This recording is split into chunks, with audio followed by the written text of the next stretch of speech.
Bonsoir. Bonsoir Gaël. Sais-je Alain Djamen ou Eza Boto? Bon, ça dépend. Bon, on se tutoie ou on se vous voit? On se tutoie. On se tutoie. Donc, qu'est-ce que Eza Boto? Est-ce que tu préfères Eza Boto ou encore Sais-je Alain Djamen? Qu'est-ce qui te convient le mieux? Bon, Eza Boto parce que c'est public. Dans la rue, c'est facile. C'est facile. Ouais. D'accord. Est-ce que la société aujourd'hui a réussi à faire la différence entre le personnage que tu incarnes et la personne que tu es vraiment? Pas tout à fait. Pas tout à fait. Parfois, on voit la personne, on ne sait pas si c'est le personnage. Parfois, on voit le personnage, on a peur, on le voit même en personne, on a toujours peur. Mais est-ce que c'est pas toi le problème? Parce que moi, j'étais en face de moi. Je vois pratiquement la même personne que le personnage, c'est-à-dire que ça fait un. J'ai ce Serge Alain Djamen qui a gardé toujours la barbe, la barbichette là qu'on a l'habitude de voir dans les séries. Ouais. Est-ce que c'est pas toi le problème? Même la façon de parler aussi, hein. C'est vrai que on ne va pas forcément changer le ton lorsqu'on veut jouer un film. Ouais, mais est-ce que c'est pas toi le problème qui fait en sorte que les gens ne différencient pas Eza Boto de Serge Alain Djamen? Bon, je ne sais pas si, étant Serge Alain Djamen, j'ai encore les traits de Eza Boto. Je ne sais pas. Mais je sais que quand c'est Eza Boto, il est vieux, il est effrayant. Il fait peur. Marche d'une façon bizarre. Oui. Il a un ventre ballonné. Serge Alain Djamen a un ventre plat. Ouais. Et le ventre il est ballonné. toujours souriant alors qu'Eza Boto ne sourit jamais. Ouais. Et le ventre ballonné là, comment est-ce qu'on fait ça? Est-ce que c'est parce qu'on pense souvent que c'est des calebasses qu'on met dans les vêtements pour gonfler le ventre? Non, puisque quand c'est naturel. C'est naturel. Ma tenue de scène, ce n'est qu'une veste et torse nu. Ouais. Il n'y a plus rien à l'intérieur. Donc c'est un secret professionnel en fait. Secret professionnel. En parlant de secret professionnel, moi je voudrais savoir, tu vas donner ton avis. Est-ce que la sorcellerie existe vraiment? Si, ça existe. Ça existe. Tu as été victime de sorcellerie? Pas tellement, mais ça existe. Est-ce que tu es sorcier? Puisque on a plusieurs fois vu même à la télé, les avions de nuit, des gens qui sont tombés du toit, étant des personnes au fur et à mesure qui vieillissaient. Mais est-ce que c'est pas un montage à un moment? À la télé, à un journal télévisé. Ça dépend. Parfois, on est même sur le terrain. J'ai vécu une scène où on a enlevé un enfant carrément dans le mur. D'accord. En pas peur. Donc, il fallait casser le mur pour le retirer à l'intérieur. Il a fait comment pour entrer là-dedans? Ah ben, je sais pas. Moi, je sais pas là. Est-ce que toi, tu es sorcier?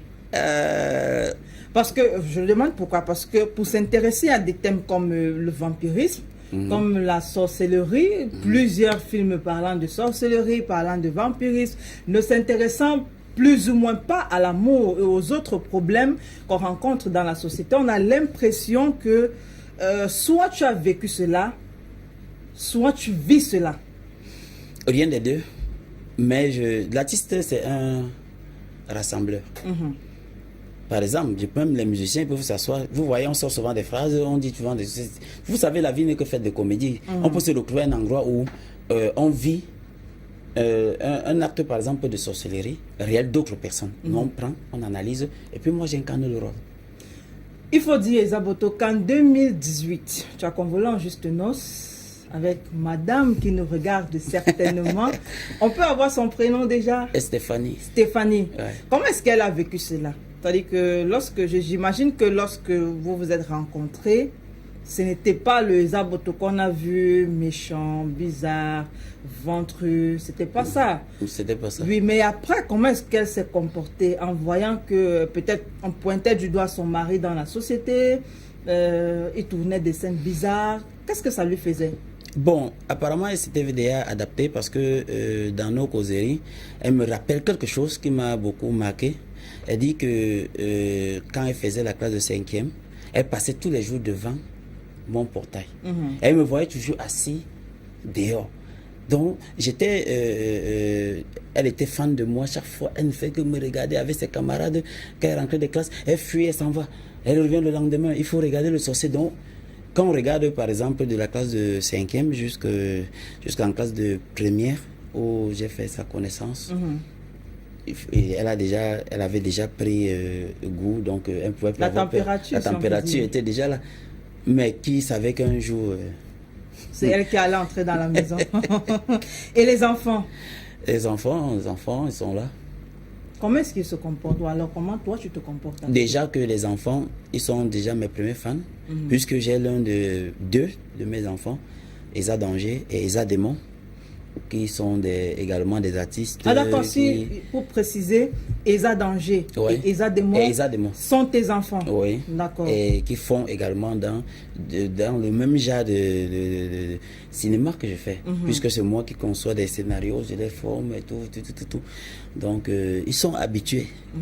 Les grands enfants, quand je porte ma tenue pour tourner au quartier, ils sont toujours derrière moi. Ouais. Ils sont contents. Ils sont très contents, ils sont très fiers de papa. Oh. Mais est-ce qu'ils n'ont pas été un moment fustigés par la société, par les voisins, par les enfants du quartier?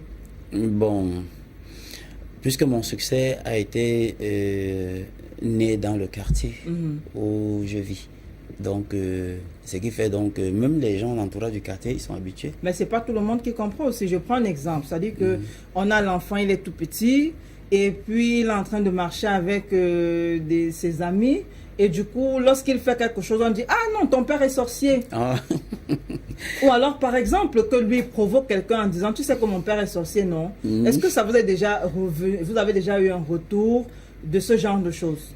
Non, pas un retour. Peut-être qu'on le dit dans leurs différents établissements, peut-être qu'on leur dit ça, mais ils ne me disent pas. Ouais. Ils ne me disent pas. C'est Esa Danger parfois qui revient dire au lycée, il ne respire pas. Quand il sort pour aller à la cantine, le monde est derrière lui, il rentre, il fuit, il rentre dans sa salle de classe. Et il faut qu'il se cache quand il veut sortir, les gens l'accompagnent jusqu'à la maison. Oui. Donc ça le frustre, puisque lui, il ne comprend pas encore. Est-ce que vous êtes autoritaire? Est-ce que toi, Esa Boto, alors, Serge Alain Djamel, est-ce que tu es autoritaire? Autorité à la maison? À la maison, même au travail, même avec madame, ça dépend. Non, autoritaire, je suis plutôt très doux. Juste le contraire de ce que je suis à la télévision.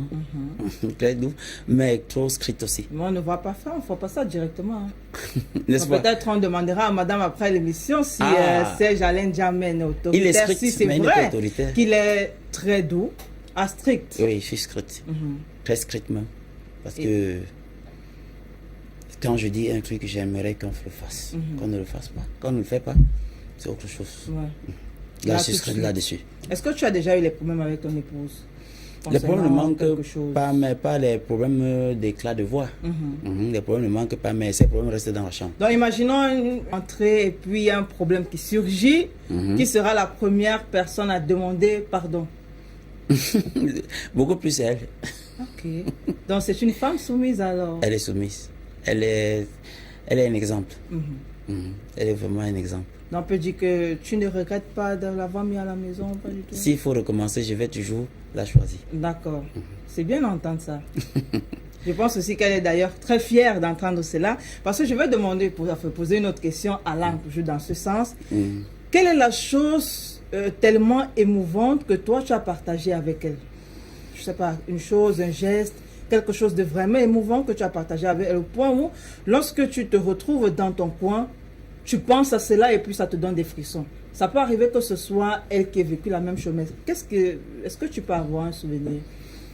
Un souvenir, justement, les souvenirs, parce que les moments où on est ensemble, on a nos souvenirs de nos rencontres, comment Ça se passait, ça comment s'est elle passait passé tous les soirs devant le chaque fois, portail. comment elle me dit, bon, est-ce que tu sais que même quand on était même ensemble au départ, là, moi je ne voulais même pas. Mais ça, c'est la phrase de beaucoup de filles, ça. Oui, elle dit que non, je venais seulement. Après là, je devais être là. Hein. Bon, voilà. Mais la petite vient en mangeant. Puis, nos souvenirs, c'est les moments émotifs. Vraiment, les moments vraiment émotifs. Parce que il n'y a que ça, c'est ça.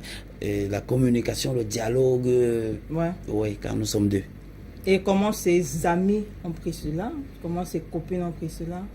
Si tu peux avoir une idée. Oh là là, c'était catastrophique. Parce que j'imagine que si tous les soirs, lorsqu'elle rentrait de l'école, elle passait devant ton portail, elle a dû dire ça, pardon, à une ou deux de ses copines que, comme vous voyez là, quand elle faisait déjà terminale, ouais. Parce que quand elle faisait terminale, c'est en ce moment que les choses allaient déjà très fort. C'est en ce moment où il y avait des demandes de mariage. Donc, ce qui fait que ses copines disent, wow, qu'est-ce que tu fais comme ça? Est-ce que tu as bien réfléchi? Voilà. Même son papa, qui est mon beau-père, quand il a appris que, bon, voilà, Eza Boto a dit, donc tous les hommes qui existent sur cette terre, c'est un sorcier que tu as choisi qui vient me détruire toute la famille. Alors, Eza Boto, fidèle ou pas fidèle? Fidèle. Fidèle? Ouais. Eza Boto est fidèle? Si. Serge Alain Diamant est fidèle? Si. On va demander tout ça à madame, parce qu'elle va aussi passer sur le plateau. Il n'y a pas de souci, il faut l'appeler. Eza Boto, encore Serge Alain Diamant est fidèle. Il faut rappeler que tu as été pendant 1 an à Libreville. Ouais. Tu t'es également retrouvé à Dubaï. Ouais. Comment ça s'est passé là-bas? Dubaï ou Libreville? Les deux. Bon. Comment ça se passait? Ta vie, hein, pas côté professionnel, côté intime, comment ça se passait? Bon, j'avais des amis qui m'ont accueilli. Des deux côtés, quoi. Ouais. À Dubaï comme à Libreville, au Gabon. Parce que, vous savez, quand on sort du pays, c'est là on connaît si vraiment la diaspora, c'est la diaspora. Hein. Oui, parce que j'étais dos au mur quand j'étais à Libreville, vu le confinement. Bon, les amis, en fait, les Camerounais, c'est chacun qui bousculait. Bon, Eza Boto, viens, on va de chez moi, voilà, j'ai mon hôtel, j'ai ceci, bon, voilà. Ouais, ce qui fait que on n'a pas eu trop... le temps est passé, mais on n'a pas eu trop mal. D'accord. Le mal, c'était qu'on ne pouvait pas rejoindre notre famille. D'accord. Et aussi, dans un pays étranger, tu peux aussi avoir une liberté de te balader n'importe comment. De ou te bien mouvoir n'importe comment. Oui, donc c'était pas aussi facile.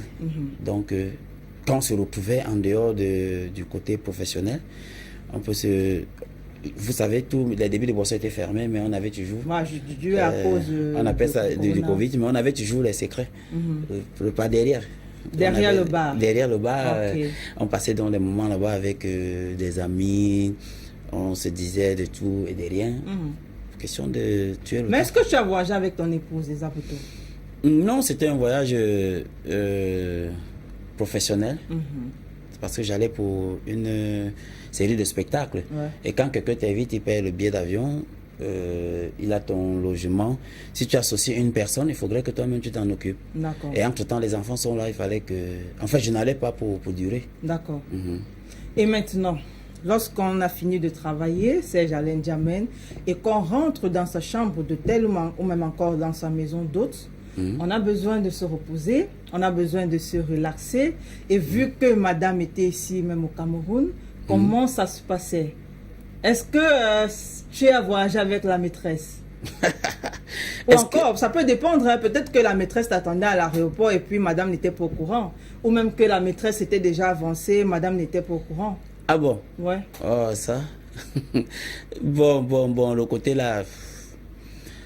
Il faut dire la vérité, il ne faut pas être influencé. Non, je suis en train de dire la vérité. Je suis en train de dire que voyager avec une maîtresse ou alors une maîtresse avancée, quoi. Bon, je ne suis pas encore à ce stade-là. Est-ce qu'elle peut te faire confiance, madame? Posez-lui la question. Non, moi je pose la question à Eza Boto. Bon, elle me fait confiance. D'accord. On va reprendre. Et je lui fais aussi confiance. Non, parce que tu n'as pas répondu. Je lui fais aussi confiance. Ouais, tu lui fais confiance aveuglément. Voilà. Comment est-ce que ça se passait? Pendant 1 an quand même, tu ne vas pas nous dire que il ne s'est rien passé quand même. Tu voudrais dire quoi? Je ne sais pas, moi je pose les questions. Pendant 1 an, qu'est-ce qui s'est passé? Est-ce que tu es resté chaste pendant 1 an? Est-ce que c'est possible que tu restes chaste pendant 1 an? Pourquoi pas? C'est possible. Bon, déjà, avec elle... Oui ou non, tu es resté 1 an chaste? Voici le programme que elle et moi, on tenait. Ça veut dire que quand je suis au réveil, déjà, on a environ 2 heures à 3 heures de causerie. D'accord, même avec la maîtresse à côté, c'est pas impossible aussi. Et si c'est vidéo? Même si c'est vidéo, madame peut se reculer un peu et puis elle se tait et puis on cause avec l'autre madame. Même pendant des heures, c'est possible, vu qu'elle connaît son statut de deuxième femme ou deuxième bureau ou maîtresse. Elle sait qu'il y a une devant, donc elle peut rester tranquille. Monsieur cause tranquillement avec celle qui est au Cameroun, même si c'est pendant 4 heures de temps, ça ne dérange pas. Et après, il y a ce qu'il y aura après. Bon, ce que je peux dire, quand il va falloir, parce que ce n'est pas encore dans mes pensées, qu'il va falloir qu'elle ait une coépouse, pas une coépouse officielle. Officielle, j'ai signé polygamie. D'accord, parce que là maintenant, mais la coépouse, elle est officieuse. Ce n'est pas encore dans mes projets actuels. Bon, quand ce serait, je vais m'entendre avec elle. Chez nous, les Bantous, on dit c'est la première femme qui va chercher la deuxième. D'accord. C'est ça, non? Mais jusque-là, tu n'as pas répondu à la question. Pendant 1 an, comment est-ce que ça s'est passé? Bon, tu voudrais que je dise oui ou non? Pendant 1 an, comment est-ce que ça s'est passé à Libreville? Je t'ai expliqué rien. Rien. Ouais. Est-ce que c'est sûr ça? À Dubaï, comment est-ce que ça s'est passé? Ah, là-bas, alors c'est très grave. Parce que j'imagine bien qu'il y a des bimbos, c'est pas évident. À Dubaï? Oui. Non, Dubaï, c'est un pays arabe. Déjà, dans ta chambre d'hôtel, une femme ne doit jamais monter, si et seulement si vous avez l'acte de mariage. Ouais. Mais il y a des Camerounais là-bas, non? Je dis, tu ne traverses même pas. Puisqu'il y a la réception, madame, vous allez où? D'accord. Dans quelle chambre? On regarde. Si c'est un homme qui est là, on dit c'est impossible. Si c'est une femme qui est là, vous montez. Il y a un adage qui dit que impossible n'est pas camerounais. Lorsqu'on veut quelque chose et qu'on est camerounais, on peut réussir à le faire. À Dubaï, même si c'est des Arabes ou des musulmans, je suis d'accord. Mais si tu voulais quelque chose, ou encore si tu avais planifié quelque chose, ça aurait pu arriver quand même. Non. Je vais te dire quelque chose, Tu as passé combien de temps à Dubaï déjà? 2 semaines environ. 2 semaines, d'accord. Je vais te dire quelque chose. Les filles camerounaises qui sont à l'étranger, c'est des one-tête. Elles ont le sang à l'œil. Donc, quand tu arrives, toi-même, tu sens qu'ici, là, tu ne peux pas bête à une étrangère que une sœur du pays. Parce que là, elle est partie se chercher, c'est l'aventure. D'accord. Donc, ne viens pas freiner ses pas. Elle ne peut même pas être avec toi. Si elle est avec toi, c'est que tu as donné de l'argent. Et pas un peu. Sport lithique ou sport lithique? Sport? Lithique ou sport lithique? Non, ça c'est un piège. Sport lithique, et Zabouton va répondre par oui ou par non. Sport lithique ou sport lithique? Sport lithique. Lithique ou sport lithique? Je peux avoir l'orthographe de lithique là. C'est la même chose. Ah. Dans la vie de l'homme, sport lithique, ça ne manque pas. Les deux même, ça ne manque pas. Les deux, ça ne manque pas. Ouais. Pour toi, c'est combien de fois par semaine?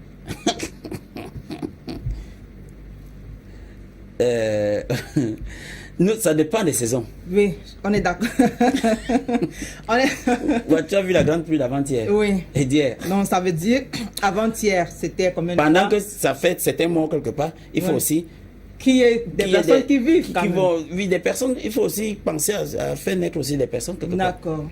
Donc, la grande pluie d'avant-hier, la grande pluie d'hier, ça fait 2 fois. Donc, nous sommes déjà à 2 fois par semaine, juste à cause de 2 jours de pluie. Ensuite, si on va comptabiliser avec les autres jours, parce qu'il reste 5 jours, ça peut faire combien de fois par semaine? Bon, les semaines ne sont pas régulières. De façon générale, c'est-à-dire qu'on va prendre la moyenne. S'il faut prendre la moyenne, c'est pas... Il ne faut pas être influencé. Non, je réfléchis. D'accord, il faut bien réfléchir. C'est que parfois on oublie, parfois on ne peut pas... 3, 4, 5, on va essayer. 3, 4, 5. Ça c'est robotique. 3. On peut dire. 3. Et en 1 an, 365 jours. Oh là là. Esaboto a réussi à faire 365 jours. Ça, c'est ce qu'on va retenir. Hein. C'est-à-dire que sport lithique, d'accord, 3 fois par semaine, c'est bon. Mais là, Esaboto, encore Serge Alain Djamel, a réussi à faire 365 jours de chasteté à Libreville sans aucune copine ou aucune femme à côté de lui, juste parce qu'il est amoureux ou même parce qu'il faisait 3 à 4 heures de temps de causerie avec madame. Non, parce qu'on n'avait pas trop de temps, parce que aussi, quand on passe chercher, on passe chercher. On pense beaucoup plus à l'argent. On pense beaucoup plus à l'argent. C'est quoi ton plat préféré?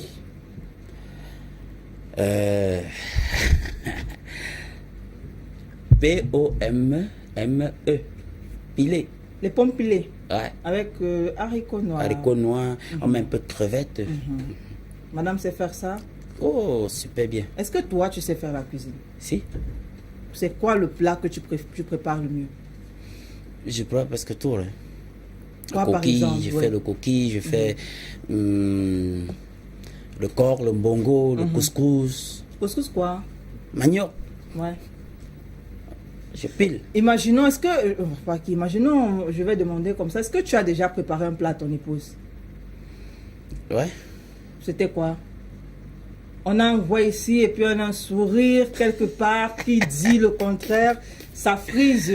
Bon, généralement, les week-ends, parfois, je dis, bon, voilà, quand ne je fais suis pas la là, tu fais cuisine. pas la cuisine. D'accord. Je C'est vais moi jouer qui au fais romantique. la cuisine, je vais jouer au romantique, je prépare. Quoi? Et parfois, je fais le rôti. Mhm, Parfois, je peux faire même le coquille. mhm. Ah ouais. Un homme qui fait du coquille pour sa femme, c'est bien ça. Ouais. C'est quoi le cadeau de la Saint-Valentin que tu lui as remis pour la dernière fois? J'étais pas au pays. Bon, l'avant-dernière fois, alors c'était quand? Ou même encore on peut changer, lorsque tu es rentré de Dubaï par exemple, qu'est-ce que tu lui as offert qui lui a vraiment plu? Le téléphone. Le téléphone. J'ai changé son téléphone. J'ai vraiment acheté là un téléphone vraiment digne de ce nom pour elle. Parce que vous les femmes, vous aimez trop.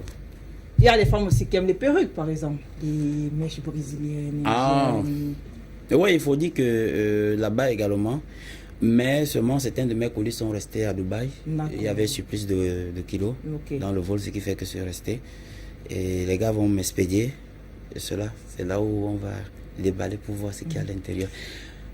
Et la dernière question, c'est quoi le cadeau qu'elle vous a offert lorsque vous êtes rentré de Dubaï? Elle? Oui. Bon. Ça faisait 2 semaines que vous ne vous étiez pas vus. Bon, je ne sais pas si elle avait notre cadeau. Oui, c'était quoi le cadeau? Ça peut être une montre, ça peut être...